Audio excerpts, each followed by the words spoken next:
clearly something wrong with the way he was acting. Yeah, it's like he's not wanting to watch this. He's got his head in his hands.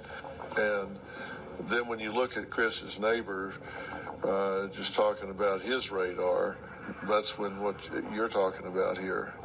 All right, appreciate your time. Thanks. Hopefully something comes up. Yeah.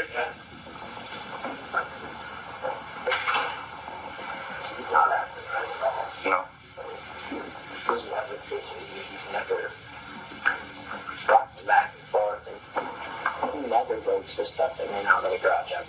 He's now saying what he did was he wrapped her in a sheet, put her in the truck. On the floorboards, loads up Bella and Celeste into the vehicle and drives 45 minutes or so to where the bodies were eventually found. He takes Shanann's body, still in the sheet, and throws it in a dirt pile next to the truck. And he walks over and takes Cece's, Celeste's, favorite blanket and smothers her to death. Then he takes her body, takes it out of the vehicle. At this point, Bella had, I guess, unbuckled herself from the vehicle, and he went back to the vehicle, and at that point, Bella said, "Please, Daddy, do not do to me what you just did to Cece." Coming up. From what we've been told, there was a struggle from Bella. She had fought for her life. I think the worst for those girls on the drive there, if he did load them onto the floorboards, how much were Bella and Cece aware of what might have been happening in those 45 minutes? Welcome back to our Dr. Phil exclusive. Chris Watts' full confession, his daughter's final words. He walks over and takes Cece's, Celeste's, favorite blanket and smothers her. And at that point, Bella said, "Please, Daddy, do not do to me what you just did to Cece." And then he killed Bella. From what we've been told by Michael Rourke in the DA's office, and that was revealed in his sentencing hearing, there was a struggle from Bella, I believe. There were signs that she had fought for her life. And I think of the things that have been hard for the Rusiks to comprehend and to accept in this reality, what happened to Bella in those last moments have been the hardest. When Sandy was telling you this, what was her demeanor? How painful was this for her?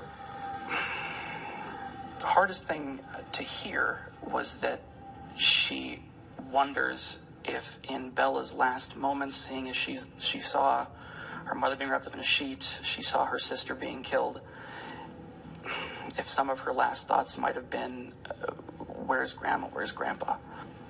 I told her, I said, this was not something that somebody could have seen coming. The thing is, we can't see it coming because our minds don't have the capacity to go to that dark place. I mean, you can't see something you can't conceive of. Personally, I think the worst for those girls on the drive there, it's a 45-minute drive. If he did load them onto the floorboards like we've been led to believe, obviously the question becomes, how much were Bella and Cece aware of what might have been happening in those 45 minutes on that drive to where their bodies were placed? I've got a granddaughter and a grandson that, are just starting school and stuff, and those are the images that stick in my mind. My daddy is a hero. He helps me grow up strong. My daddy is love you. And that little voice says, "Daddy, don't do to me what you did to Cece." Seriously, that's beyond psychopathology. That's just absolute, unbridled evil. If there's a crime of passion, it's pretty...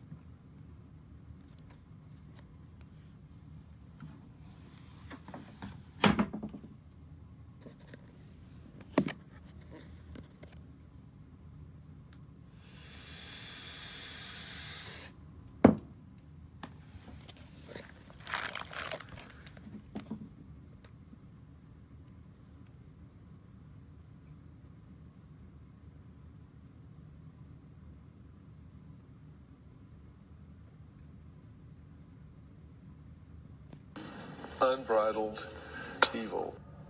You know, if there's a crime of passion, it's pretty easy to increase the cognitive load on a person if they're having to work everything out in the moment, as opposed to somebody that has premeditated something, thought it through, know they're going to be where they're going to be. And when you look at his interview, this is when he's being talked to before they found Shanann, Bella, and Cece murdered. Wherever they're at, like, I have no inclination to where they're at right now. Like, I've exhausted, like, every friend that I know of, and every friend that I have has called friends that Shanann has that maybe I didn't know about. And it's just like, it's vanished. Like, she's not, like, when I got home yesterday, it was like a ghost town. Like, she wasn't here. Kids weren't here. Like, I have no idea, like, where they went. You see, at this point, he's distancing himself. He's referring to them as she and they. He's not talking about Bella and Cece and Shanann. He uses her name once, but then it's she and they. They're just gone. I mean, this is distancing language. He's using pronouns. He doesn't want to be familiar and talk about them. Do you get the sense that Chris Watts is telling the truth at this point? Does your gut level tell you that? If you're asking us if, based off of our conversations with him, based off of what we've heard of this recounting, if we believe that it is authentic and accurate on what actually happened that day, I have no reason personally to doubt it. The slight concern we'd have is that the only reason why he might lie about it is if he was protecting somebody. He wants this to seem like this was about an argument because he was going to leave her. In other words, that it was some sort of a crime of passion, but he may have had a different plan or may have thought this through more than just that particular day. Right. We had been told that the job site where the bodies were eventually found of Shanann and Bella and Celeste, that there were other people supposed to be at the job site that day, and that Chris had called them off. And so there is some speculation, like Tom is saying here, that this might have had some forethought to it. You know, that's why I wanted to look at that tape of Bella, you know, singing in the back seat. This is a little girl. This isn't a statistic. This is a little girl. And I think that's what the family really hopes that people can see, is that there's so much of this that happens that we become a little hardened to it and a little immune. And they want people to know, this was our daughter, these were our grandchildren, we loved them, that they were real people. And to watch him, it's incredibly scary to see how composed he appears to be, and that he can stand there and lie. And, you know, look at him now in this freeze frame. I mean, you look at his forehead and around his eyes. There's no stress in this man's face at this point. No. And what I'm saying is, if this had not been premeditated and he was having to put all this together in real time, that's when it's cognitive overload. And he's not here, which is why I don't believe this was a crime of passion. And you say that there is some indication that he may have called people off of that job site ahead of time. How does he call the people off? Does he? From my understanding of it, there were multiple people working that job site that day. There was something that needed to be done at the job site. And so he essentially said, well, no, I got this. It's fine. You don't need to come around. I can handle this. That wasn't found out until afterwards?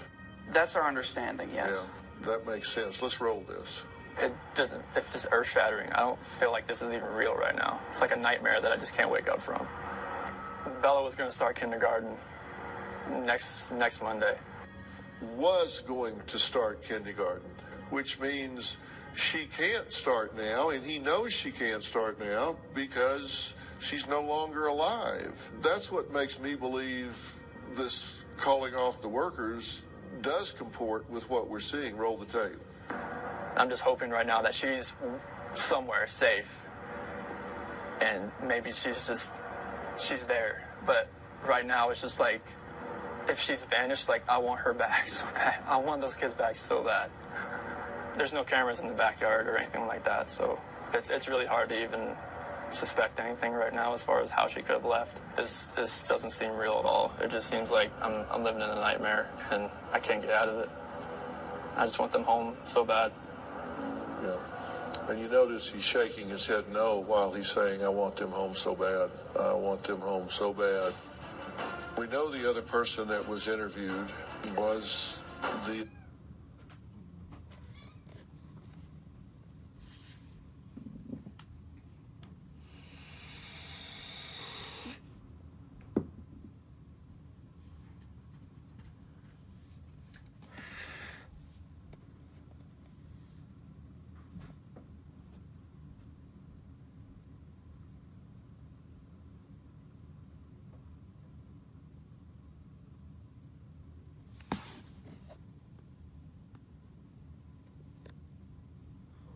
so bad. I want them home so bad. We know the other person that was interviewed was the admitted mistress. Do we know if this mistress has been questioned further by the authorities at all? Welcome back to our Dr. Phil exclusive. Chris Watts' full confession, his daughter's final words. Chris Watts is sharing new details about the night he killed them. An attorney for Shanann's parents, Frank and Sandy Rusick, told our Dylan Thomas his clients were briefed on the new information and were evaluating their next steps. He's pled guilty. He's rotting in prison.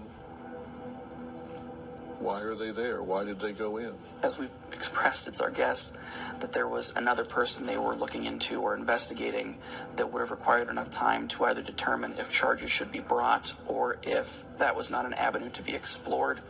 And we're unsure at this point if that's ongoing investigation or not, so we don't want to go too far down that road.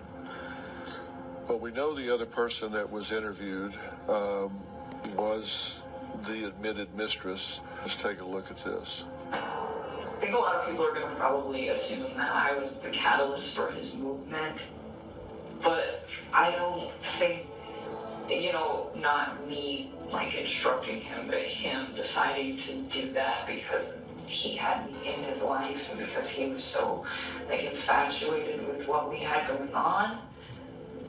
But, I try to put the reason to it at the end, why would you wipe out your family to be with me? It doesn't compute. It's how would that go? Hey, my family just disappeared, and you think that I'm gonna just not be concerned about that? Do we know if this mistress has been questioned further by the authorities at all? From our understanding, she hasn't, but once again, we're not that close with the investigation. It's the hope of Sandy and Frank that with this tape being out there with the information on it, finally puts to bed any speculation that Chris had found Bella and Celeste dead at the hands of Shanann, and then in a fit of rage murdered Shanann, that these tapes put to rest any of that kind of speculation, and that Shanann's memory can be put to rest as a loving mother and a caring wife. As painful as it is for Sandy and Frank to hear this horrific confession, are they glad to hear the facts so it does lay to rest any speculation about Shanann? I think it might take some time, really, for them to see it as a silver lining. Right now, I think it's mostly painful. Just pain. Just pain. But I would think that it's helpful for them to have answers to questions that otherwise they would ask themselves forever. But they'll never understand, and none of us will, the real question of why does somebody do this? This makes no sense to anyone. If you're unhappy in your marriage and you're having problems, that you get a divorce and you move on. You don't kill your family and take them out like they're garbage. Shoving your children in oil barrels and just the violent nature of the crime, it can't really be explained why he would have done this. A lot of this coming out has made Sandy quite angry, I think. She's feeling a lot of that. Obviously, it's difficult because she's having to process these emotions as they're coming in rather than being 2, 3, 4, 5 months apart in a longer trial. They're coming at her every 2-3 weeks. That the family made the choice, whether you believe it's the correct one or not, to not pursue the death penalty. If it were me, I don't know how that would sit with me, knowing that she didn't know the full story. And that might very well have changed the position she took, what she advocated for at the time. All I can tell you is what I might do. It would definitely have changed the calculus for me. I know they're very strong Catholics and very devout, and I think they felt that it wasn't appropriate for them to advocate for the taking of Chris's life, even though he took their daughter and grandchildren's lives, that they didn't want to be in that position of being the ones to make that call, and they felt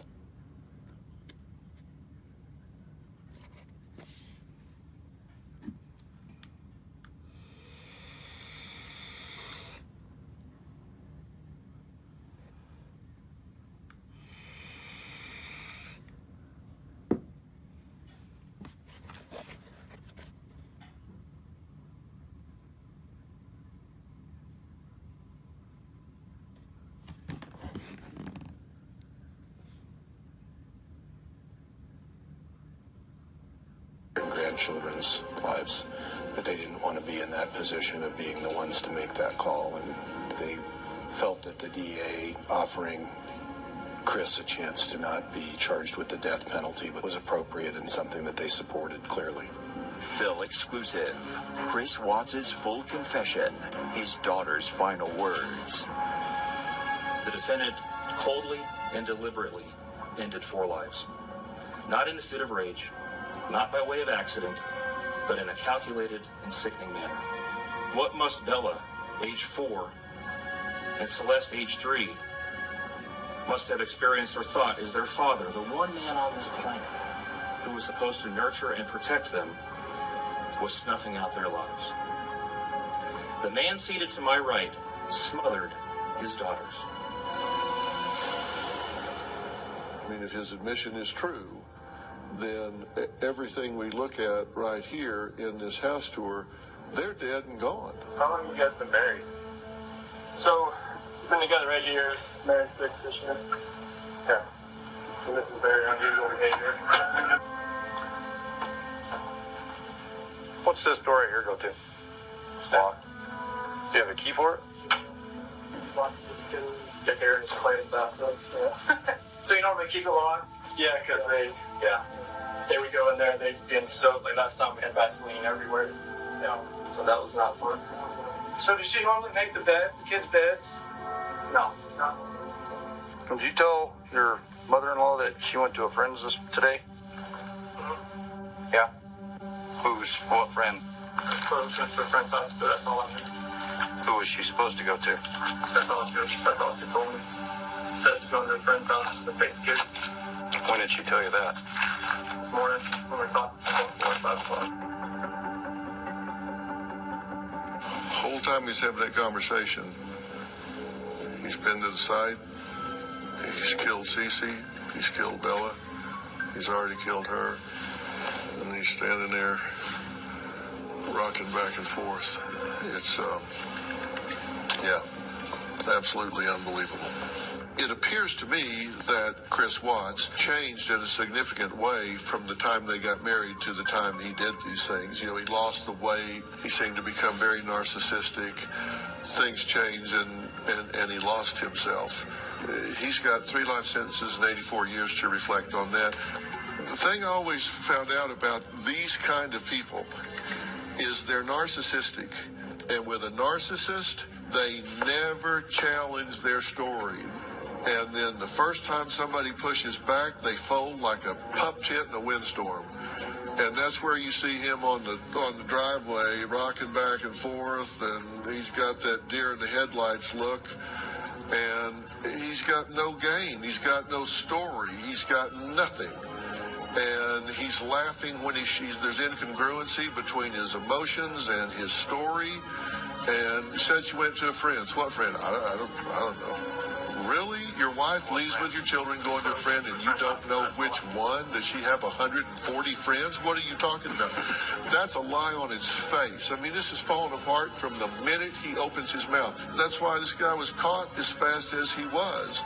This was a malignant narcissist, and those are the ones that slip under the radar and do their damage.